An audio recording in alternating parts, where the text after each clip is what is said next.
Amanhecer de uma nova era, né? Está falando sobre o perdão.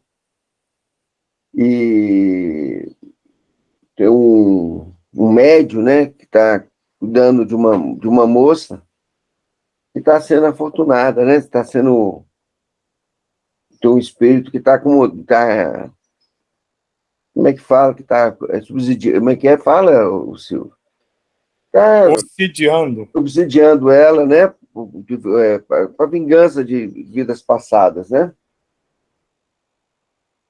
Aí o espírito, o que está recebendo, foi abandonado por ela em outra vida, né? E agora quer vingar dela. Então, a leitura trata sobre isso. Então, ele fala que vai vingar ela, né? Então, em continuidade está aí. Mas eu odeio e hei de vingar-me. Em verdade, o que o atormenta não é o ódio, e sim a sua ignorância a respeito das divinas leis. Porquanto, à medida que mantém o veneno desse sentimento, mas se embriaga de luxúria e de perturbação, vinculando-se-lhe, e passando quase a viver em função de disparates morais que ela se permite. Encontra-se você na situação do explorador, dominado pelo desejo do gozo ignóbil, passando a depender do comportamento doentio da sua vítima.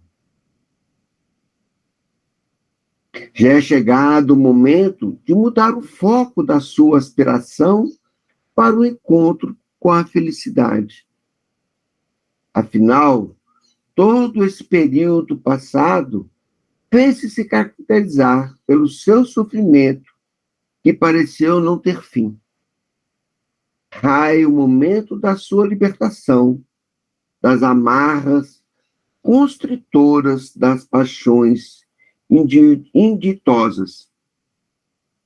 Nesse momento, o venerado benfeitor aplicou energias no espírito atormentado, enquanto o dialogador impôs-lhe: recue no tempo e constatará que existem culpas na sua economia espiritual evolutiva que justificaram os referidos padecimentos que você poderia haver aproveitado como resgate, caso houvesse seguido as diretrizes da sua religião da época.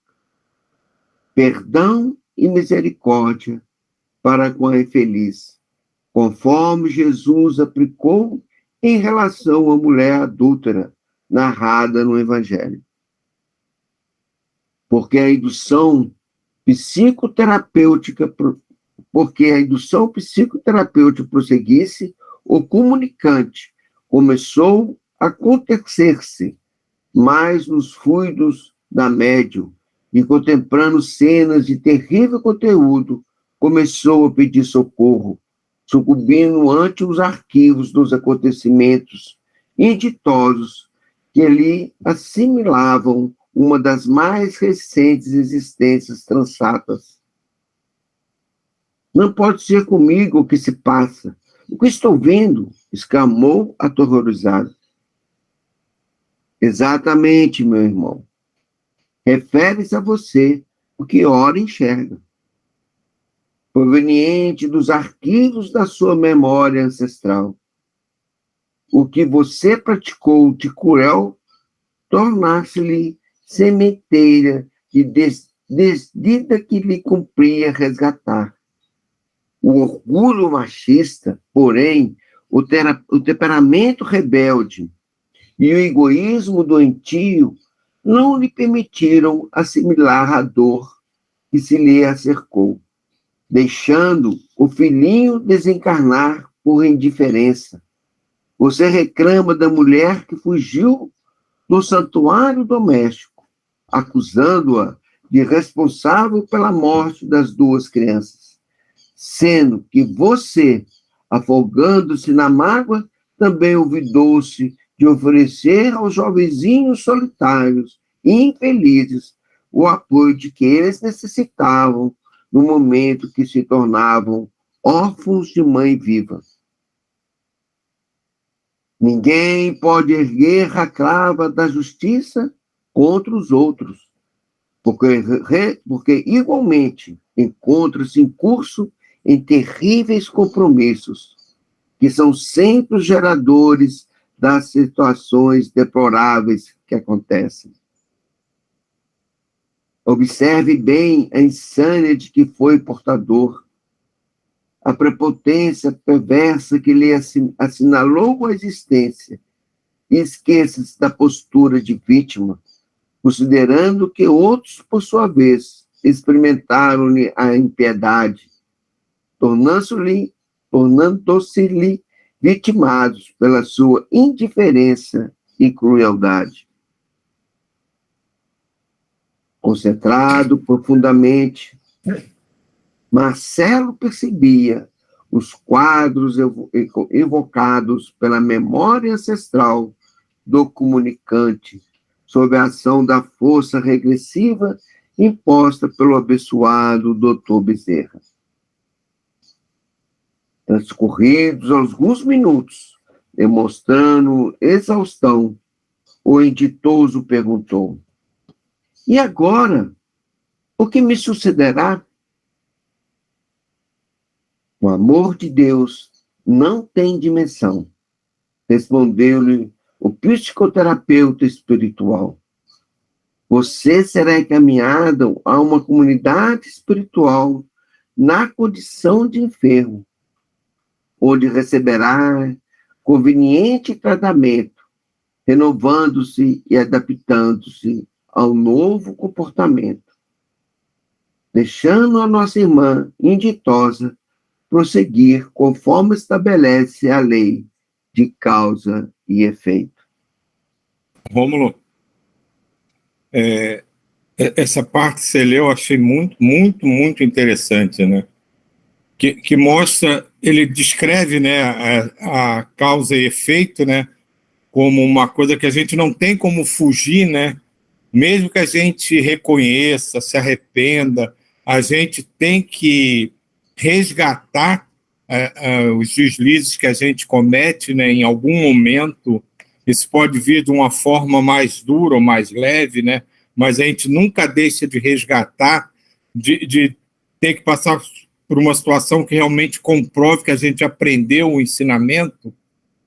E um outro ponto é quando ele pega aquelas imagens nele, né, para que ele veja que ele cometeu praticamente os mesmos erros que tanto ele acusa, né?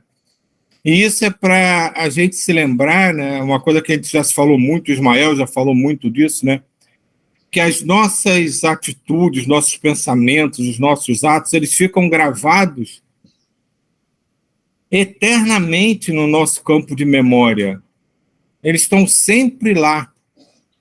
E se de alguma forma a gente acessar essas memórias de algum evento desagradável e a gente não tiver equilibrado, a gente pode se perder drasticamente, porque aquilo toma uma força na nossa mente que a gente perde o controle. Nada é por acaso, né? Tem duas coisas interessantes que você falou. Uma é que Deus, na sua infinita misericórdia, sempre nos dá a oportunidade de pagar os nossos débitos. Então, às vezes a gente contrai uma dívida, né, e a gente não tem como pagar.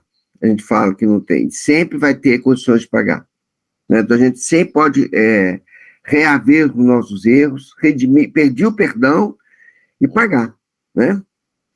Se eu não posso pagar José, que eu pago a Paulo, que eu pago Joaquim, e a gente sempre tem a oportunidade de exercer a caridade, exercer o bem, né, e pagar os nossos débitos passados. A gente não sabe quantos são, né?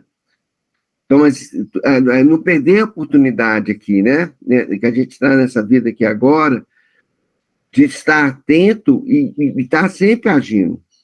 Por exemplo, ontem, que negócio do medicamento, eu achei muito bacana essa colocação, e importante, né? Quer dizer, uma pessoa está querendo fazer o bem, né, lá do outro lado, para doar os medicamentos, mas você chama atenção, que é um medicamento controlado e tal, é um antidepressivo e tal.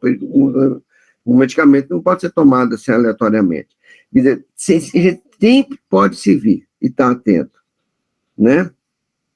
A misericórdia divina é para todos. E a gente não pode deixar escapar as oportunidades de servir. Eu acho que é aí que a gente vai pagando as nossas dívidas, né? E cabe a Deus, a gente critica, vê aquela outra coisa da Bíblia, do Evangelho, acho linda aqui. Enxerga o cisco no olho do outro, do próximo, e não enxerga a trave nos nossos olhos, né? Então, aqui no caso, ele criticava a esposa que abandonou os filhos, mas ele também abandonou, né?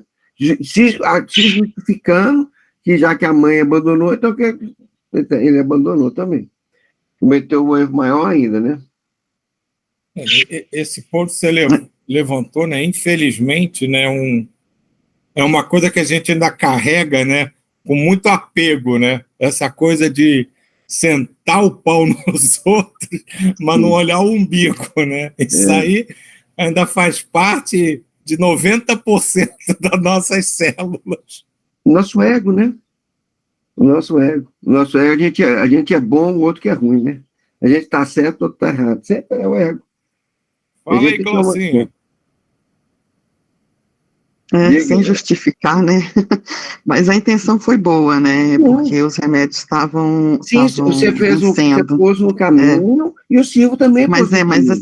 Mas eu entendi o do Silvio e depois eu me toquei. Eu falei, cara, que burrice que eu fiz. Porque se deixasse num posto de saúde, né? Talvez seria mais bem direcionado, mas tudo bem. Aí agora já foi também. Está aqui para aprender. Mas deixa para o próximo.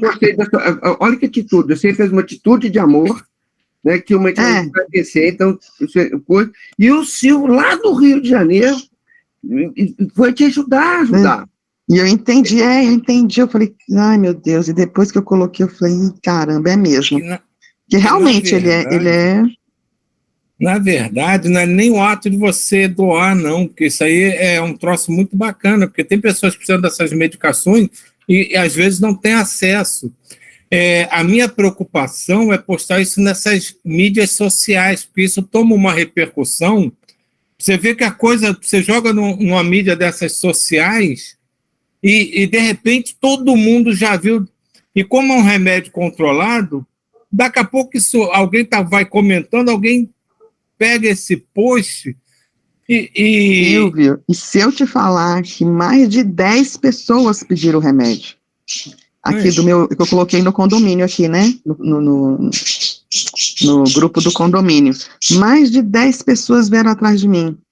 Aí eu distribuí para 2, né? Dei para 2 pessoas, mas eu falei assim, gente, o pessoal, você vê, por conta de remédio. Porque aqui no lugar que eu moro não é, né, assim, acho que as pessoas têm um pouquinho de condição, então não precisava, mas, gente, as pessoas ficaram atrás de mim, vieram no meu particular e pediram, queriam. E tem que tomar muito cuidado. Bom, mas aqui, exercer o amor, né? Sempre temos oportunidade de exercer o amor. O amor não pode ser uma coisa só decantada pelos poetas, não pode ser uma letra morta, né? Tem que ser uma coisa viva.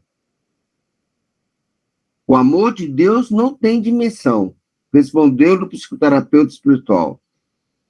Quer dizer, e a gente tem que sentir esse amor de Deus e exercer esse amor, né? Então, vamos continuar? Agora repouse e durma em paz, a fim de despertar noutra dimensão, em condição diferente dessa que vem vivenciando há quase 200 anos,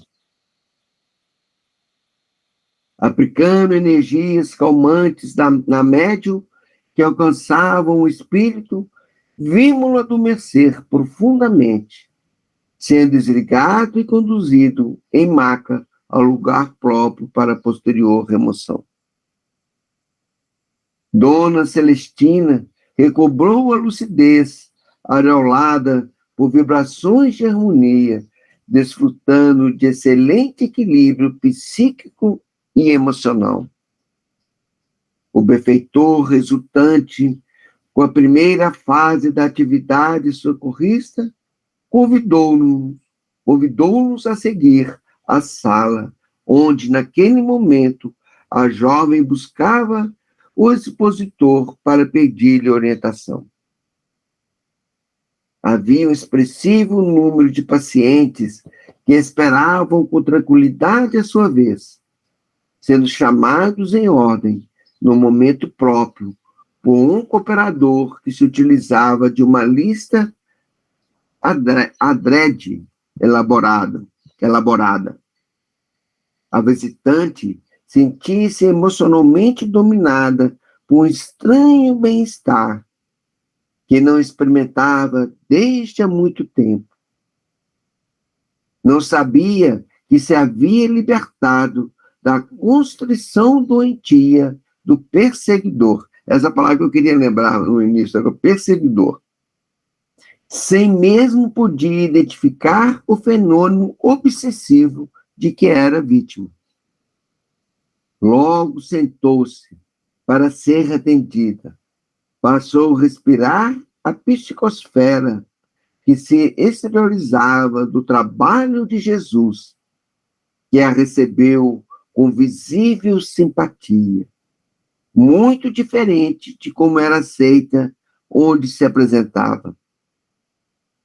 Deixando-a falar, ela expôs o seu drama, especialmente o desejo de abortar o ser em formação sem explicar naturalmente a conduta que se permitia. Comovendo-se durante a narrativa com um sentimento de autocompaixão, por primeira vez, nos últimos tempos, foi dominada por leve tremor, como se fora uma adolescente sem experiências, que realmente o era na área do bem e da verdadeira fraternidade. Ouvida carinhosamente pelo amigo atendente, este explicou-lhe a gravidade do crime do aborto, solicitando-lhe que pensasse demoradamente antes de qualquer decisão. O fato de o pai não desejar assumir a responsabilidade não tinha a menor importância, porque o seu amor poderia preencher a lacuna deixada por aquela ausência. À medida que ele explicava sobre o milagre da vida, da imortalidade e da reencarnação, exteriorizava compaixão e fraternidade que a envolviam em dúlcida harmonia. Simultaneamente, nosso benfeitor aplicou-lhe energias especiais e, ao terminar o atendimento, a jovem prometeu retornar à instituição. Saiu emocionada e, ao tomar o automóvel, resolveu retornar ao apartamento, evitando seguir ao trabalho. De imediato, comunicando a impossibilidade de atendimento ao cliente em pauta, sob a justificativa de mal-estar súbito. Acompanhando-lhe a decisão feliz, o nobre mentor explicou-nos que, logo mais, ela seria trazida de volta à instituição em desdobramento parcial pelo sono. O socorro prossegue. Demos-nos conta, nesse instante, de que todos aqueles acontecimentos não eram resultado de um simples acaso, mas da assistência de um espírito nobre que a amava. Curiosamente, ele apresentou-se-nos explicando que se tratava do antigo soldado francês que a desencaminhara por ocasião da conquista da Ibéria pelas tropas napoleônicas. Reconheceu mais tarde, quando a velhice lhe concedeu compreensão profunda em torno da existência, os males que houvera feito, porquanto, após usá-la por um bom período, ao retornar à pátria, abandonando-a sem a menor compaixão, fascinada agora pelo regresso ao lar, onde viria construir a família. A sua lembrança, porém, fixou-lhe na mente e na emoção pelo restante da existência física. Envelhecido e dominado pela culpa, procurou remediar o mal que fizera pelo bem que poderia fazer, sendo que, no além, operou-se a sua transformação radical, pois que a encontrou em situação penosa, em região de infelicidade, de onde não a conseguiu resgatar. Ambos retornaram à Terra nesse período em situação diferente, e ele conseguiu conhecer o Espiritismo após a desencarnação de Allan Kardec, o que ocorreu na cidade de, acho que é Tours que pronuncia, de Tours, onde renascera novamente na França, às margens dos rios Loire e Cher. Acho que é Larry que fala, de Cher.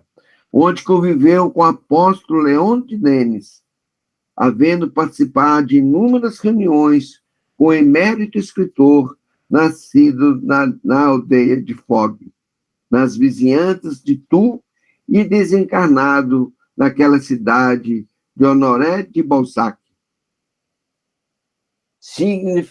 Significativamente transformado, retornando à pátria espiritual no começo do século XX, procurou reabilitar-se dos atos indignos anteriormente praticados com a consciência desperta para o bem, incuspindo o dever de reerguer aquela quem excruciara e se tornar responsável pela deudilta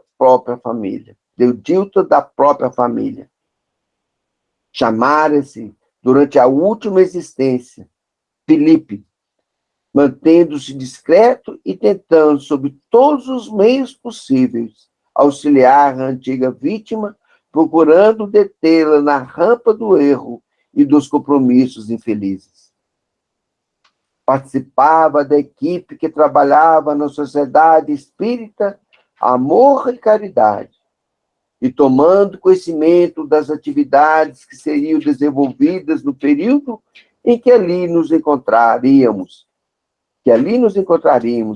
solicitou a ajuda e a orientação do nosso mentor, o que culminou nos socorros que vinham sendo aplicados em favor da enferma espiritual. Simpático e consciente das próprias responsabilidades, Felipe passou a participar da nossa equipe no que concernia a assistência à jovem Martina. Reflexionando em silêncio, procuramos entender os divinos desígnios que sempre encontram recursos valiosos para a solução de todas as problemáticas geradas pela ignorância e pela imprevidência humana. Eu vou repetir esse parágrafo. Reflexionando em silêncio, procuramos entender os divinos desígnios que sempre encontram recursos valiosos para a solução de todas as problemáticas geradas pela ignorância e pela imprevidência humanas. Não me havia ocorrido ante a ideia de quem estaria sendo responsáveis pelos mecanismos socorristas da jovem equivocada que, de um para o outro momento, resolvera por adentrar-se na instituição por cuja porta passara indiferente várias vezes antes. Ajustava-se agora a complexidade da ação a um programa cuidadosamente elaborado, que tinha por meta a libertação.